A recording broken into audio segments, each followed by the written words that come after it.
राठौर के मॉर्निंग के गणेश पुराण के ब्लॉग में आपका स्वागत है। तो ये जो मेरा ब्लॉग होता है वो होता है गणेश पुराण का। सुनिए। गणेश पुराण ओम गणपतये नमः। गणेश पुराण कथा। शिवजी द्वारा सुदामा के वैभव संपन्न होने का वर्णन। शिवजी बोले, हे प्रिय, द्वापर युग की बात है। सुदामा नामक एक अत्यंत दरिद्र सदाचारी एवं विद्वान ब्राह्मण थे। वह आर्थिक संकट से बहुत ही दुखी थे। एक दिन उनकी पत्नी ने उनसे निवेदन किया, हे प्राणनाथ, आप व्यर्थ ही कष्ट क्यों उठा रहे हैं? भगवान त्रिलोकीनाथ आपके चाल बाल मित्र है, आप उनके पास जाइए, वह प्रभु आपकी दरिद्रता अवश्य ही दूर करेंगे। यद्यपि सुदामा अपने मित्र से कुछ मांगना नहीं चाहते थे, फिर भी पति के अत्यधिक आग्रह के कारण जाना पड़ा। पत्नी ने थोड़े से चावल मैले चितरे में बांधकर सौगात के रूप में उन्हें दे दिए। बेचारे सुदामा मार्ग पर करते हुए किसी प्रकार द्वारकापुरी पहुंचे, किंतु राजभवन पर जो पैरी थे उन्हें घुसने नहीं दिया। बोले, बावला हुआ है क्या? वह राजधीश्वर तेरे जैसे फटेहाल पे कैसे मिलेंगे? सुदामा ने अपनी मित्र की बात बताई तो वह हंसने लगे, किंतु बहुत आग्रह करने पर उन्हें दया आ गई। एक प्रहरी ने द्वारकापति से जाकर कहा, प्रभु, कोई सुदामा नामक दरिद्र ब्राह्मण द्वार पर खड़ा है, वह मिलना चाहता है आपसे। सुदामा का नाम सुनते ही भगवान दौड़े आए द्वार पर और गले मिलकर लिवा ले आए अपने साथ। सभी प्रहरी अवक देखते रह गए। राजभवन में सुदामा का बड़ा भव्य स्वागत हुआ। दोनों मित्र बड़े प्रेम से पुरानी बातें कर रहे थे, तभी उन्होंने सुदामा के पास साथ ही पोटली देख ली। सुदामा उसे छिपाने लगे तो भगवान ने उसे झपट कर बोला, कुछ चावल खाकर बोले, यह तो बड़े स्वादिष्ट है मित्र, ऐसे अमृतमय पदार्थ क्यों मुझसे छुपाते हो? फिर कुशल प्रश्न हुआ। दोनों ओर से सुदामा ने सर्वकुशल बताते हुए अपनी दरिद्रता की बात कही, जिसे सुनकर श्री कृष्ण बोले, मित्र, तुम गणेश्वर की पूजा क्यों नहीं करते? क्या यदि उन प्रभु को पसंद कर लो तो सभी कामनाएं पूर्ण हो जाएंगी?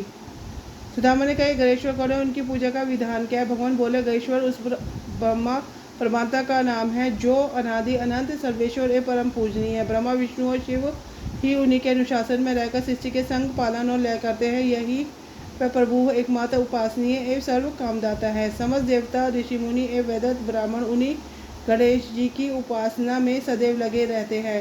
तुम भी उन्हीं का पूजन और व्रत करो। सुदामा ने पूछा, गणेश जी का व्रत कब करना चाहिए? उनके ध्यान पूजा व्रतांत को कैसे किया जाता है, यह भी कहिए। कृष्ण बोले, हे विप्रेश्वर, हे सखे, तुम इनका व्रत किसी भी मास की चतुर्थी में कर सकते हो, अथवा वैशाखी पूर्णिमा, कार्तिक पूर्णिमा या अन्य किसी पुण्य अवसर पर करो। यदि मंगल, शुक्र या रविवार के दिन करो तो भी शुभ है। प्रातः स्नाति से निवृत्त होकर व्रत का संकल्प लेना चाहिए। फिर तिल और आंवले का पूर्ण उपटन लगाकर पूर्ण स्नान करें। एक स्नान प्रदोष काल में भी कर लो तो अत्युत्तम।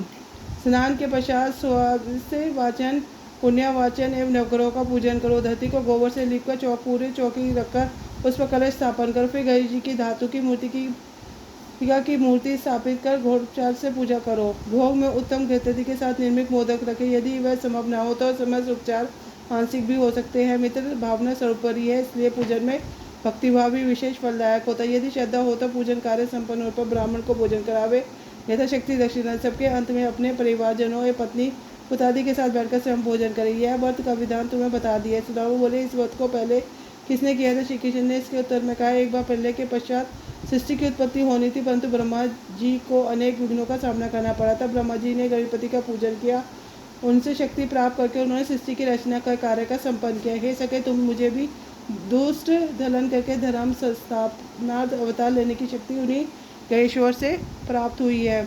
मैं तो प्रति शुक्रवार में गणेश जी का व्रत किया करता हूँ। यह सुनकर सुदामा के मन में बड़ी प्रसन्नता हुई। उन्होंने अपमानित अयाचित विधि से प्राप्त होने वाले द्रव्य से वही गणेश जी के पूजन का संकल्प लिया और श्री कृष्ण के पावन से उन्हीं के साथ आराधन कर प्रसाद ग्रहण किया और फिर उन्होंने भगवान से खजाने की रुमा दी। अब चले जाने गए श्री कृष्ण उन्हें बहुत दूर तक पहुँचाने गए। फिर सुदामा के आग्रह पर अपने भवन को लौटे। तो इसी के साथ गणेश पुराण की कथा पूर्ण होती है।